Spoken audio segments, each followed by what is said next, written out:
Network News. Ang Philippine Crop Insurance Corporation ng Department of Agriculture ay nakipag-ugnayan sa mga magsasaka dito sa Vigan ngayong araw, April 24, 2026 upang ipamahagi ang mga indemnity check sa mga naka-insure na mga magsasaka sa pakikipag-ugnayan ng City Agriculture Office at City Government. Ang Philippine Crop Insurance Corporation ay namahagi ng indemnity checks na may kabuuang 837,106 sa 119 farmer beneficiaries mula sa syudad at nagbigay sa mga magsasaka ng kinakailangang suportang pinansyal upang makabangon mula sa pagkalugi ng pananim at mapanatili ang kanilang kabuhayan sa agrikultura. Binibigyang diin ng inisyatiba na ito ang pangako ng pamahalaan na pangalagaan ang kapakanan ng ating pamayanan magsasaka at palakasin ang lokal na sektor ng agrikultura.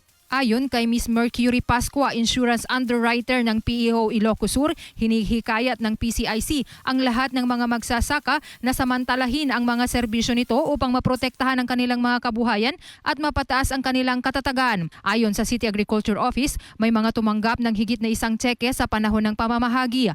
Natukoy ang halaga ng natanggap ng bawat magsasaka batay sa lawak ng lupang kanilang binubungkal at ang yugto ng pananim noong ito ay napektuhan ng mga nakaraang bagyo. Mula dito sa IFM Bigan, Idol Joyce Vasquez, Tatak, RMN. RMN Network News.